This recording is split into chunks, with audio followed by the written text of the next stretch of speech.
recording. Thank you.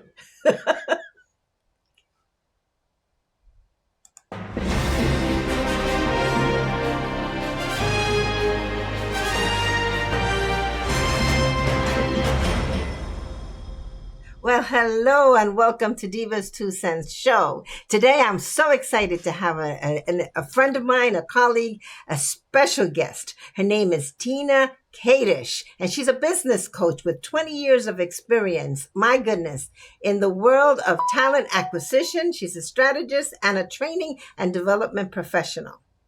She has not only the 20 years of experience, but she's also an author. She has authored 2 books. The first one, Freedom, 7 Steps to Thrive in Life and Business, and From Pain to Peace, a mother's heartbreaking journey through losing a child. So please help me welcome Tina Kadish.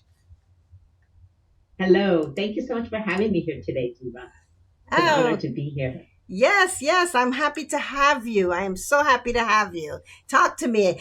My audience is here for you. Who is Tina Kadish? Okay, so Tina Kadish started out in her career early on in the administrative world. However, she got into training and development. I was in talent acquisition, as you mentioned, and until I got laid off in the training and development space that I was in. And that was the first time that there was a lot of uncertainty with my career. I had always taken jobs, but I had never had a job taken away that I did love. So it really threw me for a loop.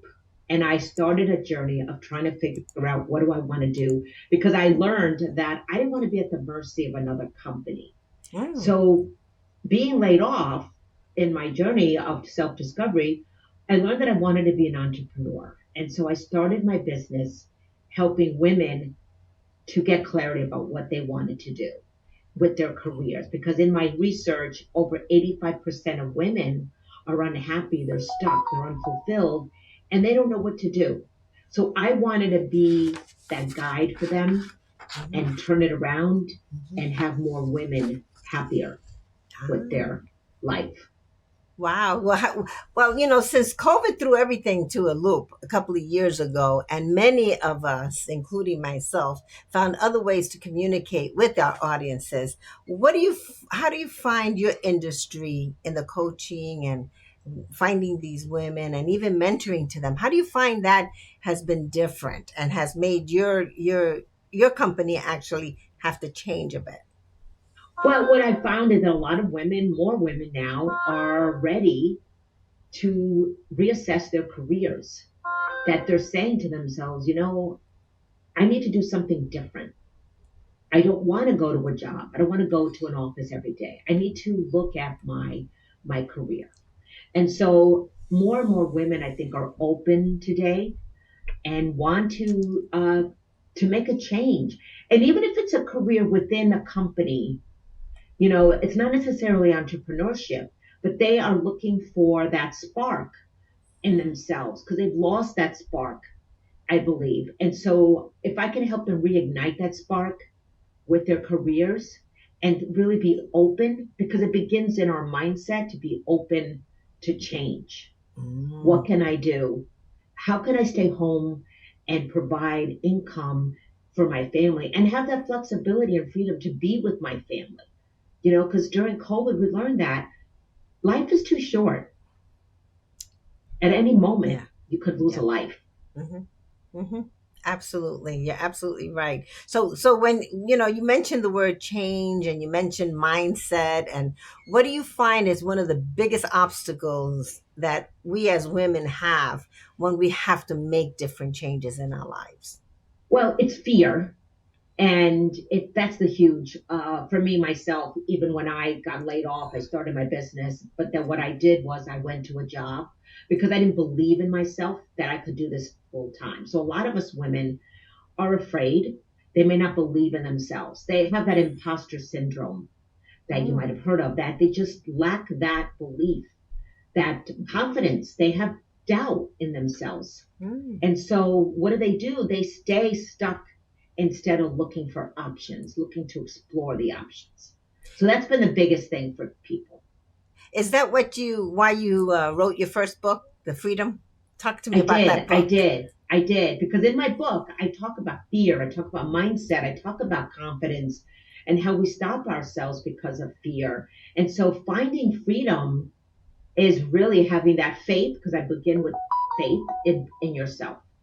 Do you believe in yourself to even make a change? And it doesn't happen overnight. It's a journey. It's working with coaches that can guide you, because we try to do it ourselves. That's another thing. We try to do everything ourselves and it doesn't work. You need to have someone that can support you, that guide you, to give you those ideas, those options to make it happen. Did you find It's that having you, that compass. yeah, did you find you had obstacles writing that book? I mean, it's extraordinary. So, I mean, what was that journey No, for, like no, it for wasn't an you? obstacle. Mm-hmm. No? No, it wasn't an obstacle, because I really believed in freedom, Mm-hmm. and Mm-hmm. I believed that other women, men and women, need to hear it, need to read it, because in my book it's also it's not just reading the book, but there's journal prompts in there, so it helps you to really journal out the thoughts that you might have, and it really makes you think. And I have a course, I created a course from my Okay. book, Okay. which really helps you to think about some things you need to make some changes in Okay, well, to get to like I that. said, when you look at when the things you look at, when you change the way you look at things, the things you look at change. And I'm sure that you went from point A to point B, or from where you were at to where you wanted to be, and you had to make some changes. And just like myself, a lot of people know me with different identities.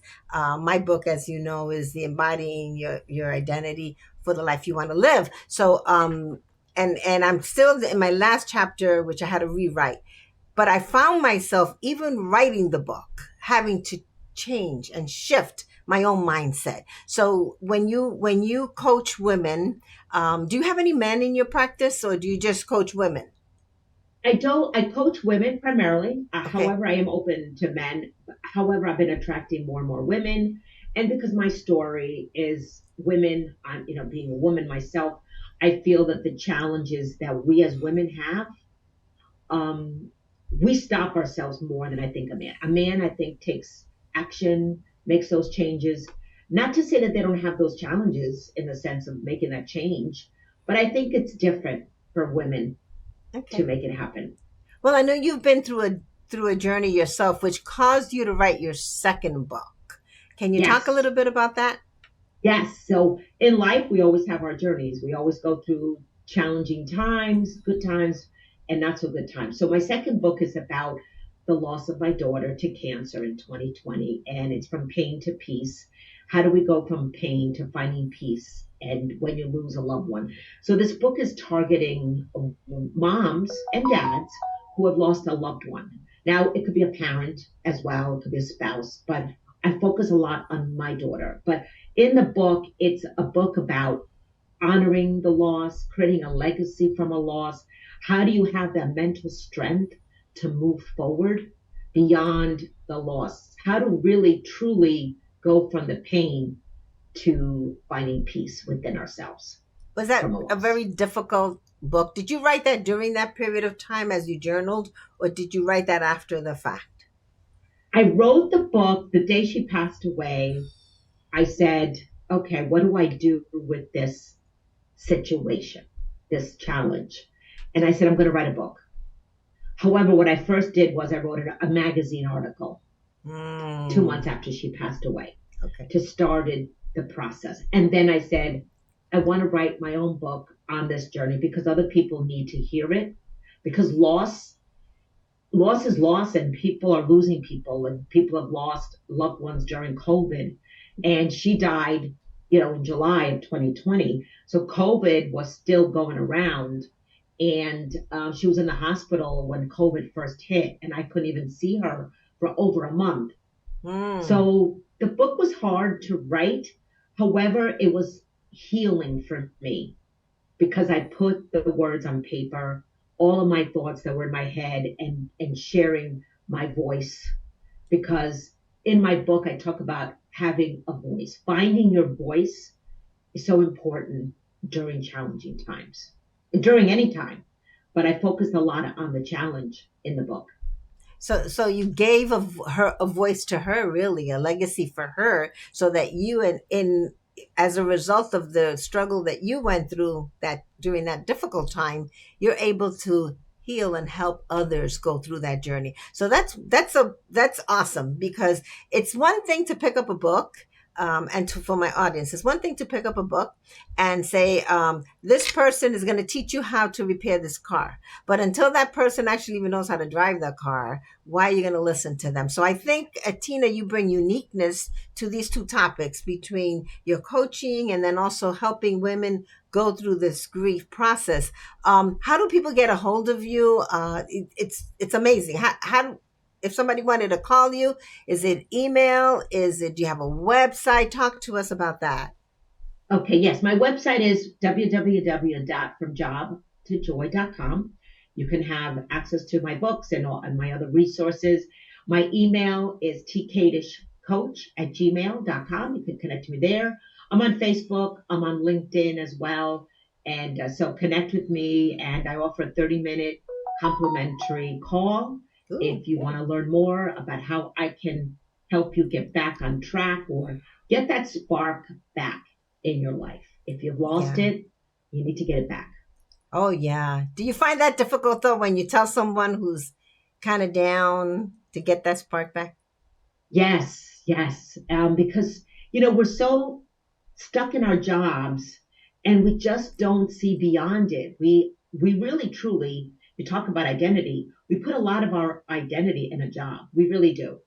And so we don't really think beyond that. But when you're going to a job every day, you're unhappy and you're just miserable, it's not serving anybody. So I want to help them to really get to the deeper of what is their why? What do they desire? So through my questions with them, I help them to uncover what they really want to create in Hmm. their life. That's So that's me. wonderful. Oh, wow. That's wonderful. I am so honored that you have come here to share this with our audience, so that if anybody wants to, again, we'll put it in the chat how you can get a hold of Tina. Um, Thank you so much. Thank you. Thank you so much. I'm indebted to you, my dear.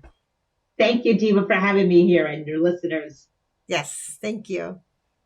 Thank And that, you. my friend, I always say Divas Two Cents. I have another show called Divas Two Cents, and I always end it with, and that's my friends, is Divas Two Cents.